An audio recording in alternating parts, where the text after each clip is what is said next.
What if Eve intervened? In the vast narrative of human history, one mother stood at the heart of its first great tragedy, not on a battlefield, but within the walls of her own family. One son was slain, another became the bearer of sin's heavy burden. But what if she had spoken sooner? Welcome back to What If Bible, where we don't merely revisit Scripture by what is written, but dare to explore the sacred possibilities that were never recorded. Today's episode takes us deeper into our Cain and Abel series, and it's one of the longer reflections we've done so far. If you haven't watched the earlier videos in this series, we highly encourage you to go back and explore them first. They'll provide essential context for the alternate dimension we're stepping into today. Not death, not exile, but a mother who foresaw the fragile boundary between envy and wrath. A mother who did not remain silent. Did Eve perceive the change in her sons? If Eve had observed Cain and Abel from their earliest days, as any mother would, she likely noticed the subtle yet growing distinctions in their hearts. Cain, the firstborn, may have carried the weight of high expectations, the first hope after Eden's exile. Abel, born later, perhaps grew with less pressure and a more unburdened spirit. The difference between a farmer, Cain, and a shepherd, Abel, was not merely occupational. It may have represented two divergent postures toward life, one bound toil, control in the soil, an emblem of man striving for dominion. The other, marked by dependence, sensitivity, and nearness to life itself, a symbol of trust. Both were valid, but one of them bore the hidden ache of comparison. A mother like Eve, who had endured the anguish of being driven from the garden, could not have been numb to the stirrings within her sons. Perhaps she had seen that flicker in Cain's eyes as he looked upon Abel. Perhaps she had heard the edge in his tone, noticed the quiet distance stretching between them. The issue was not that she did not see, but that she did not know what to do with what she saw. Why didn't Eve intervene sooner? There are several theologically plausible considerations. First, the fear of the fallen. Eve was the first to fall. She knew the pain of judgment, the weight of divine consequence, and the helplessness of facing irreversible outcomes.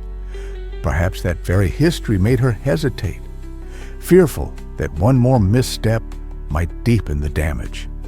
Second, the absence of a model.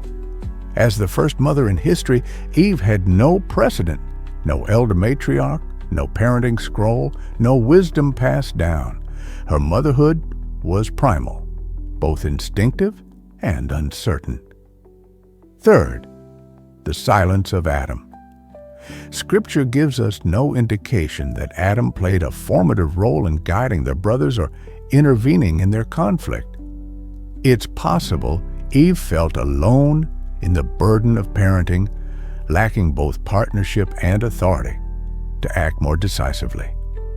Fourth, the hope that things would resolve.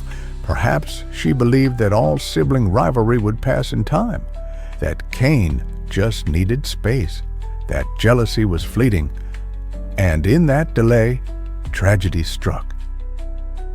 A theological silence?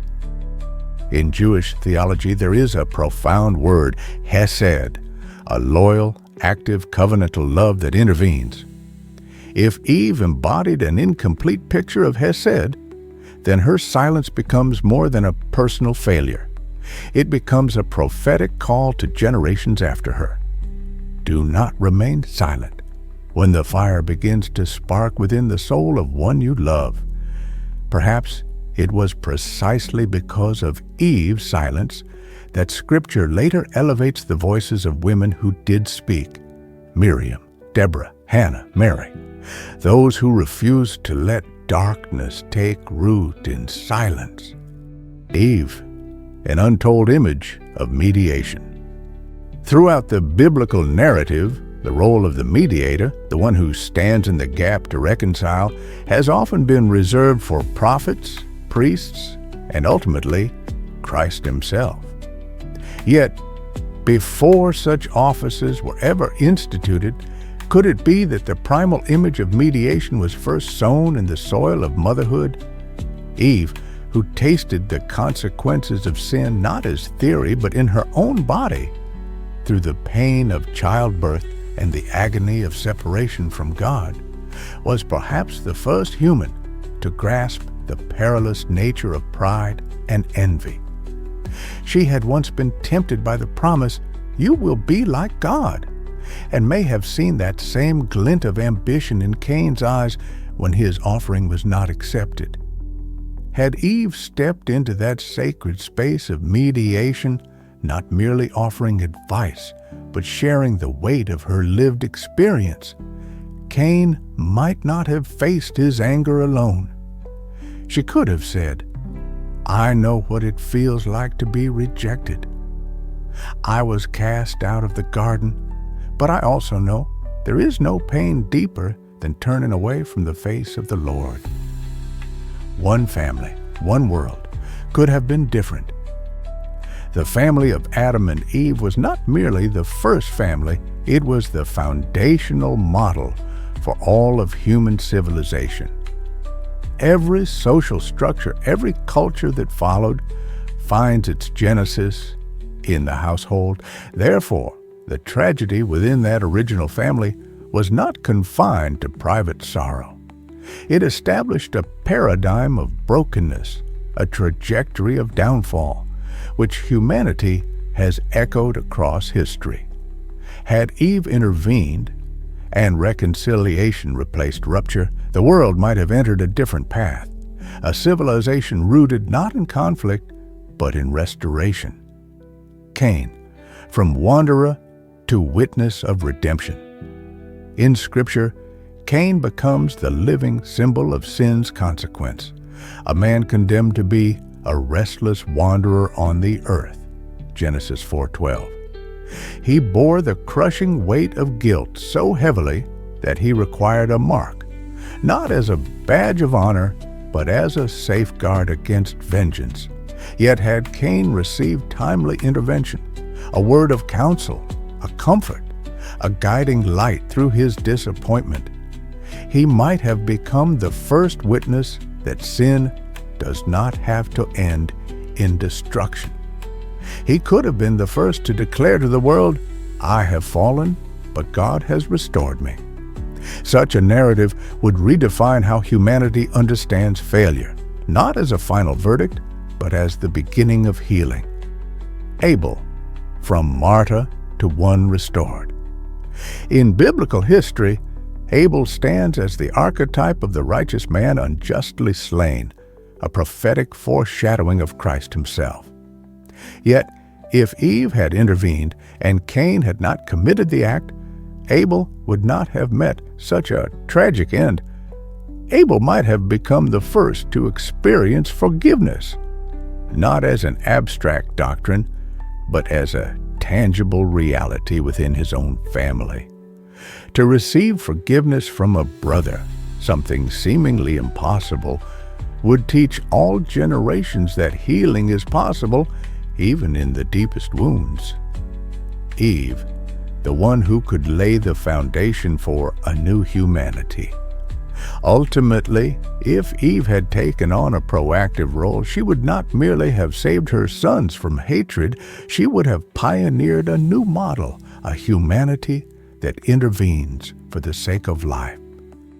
A humanity that knows how to listen, not waiting for conflict to explode before acting. A humanity that knows how to step in, not remaining silent at the signs of collapse.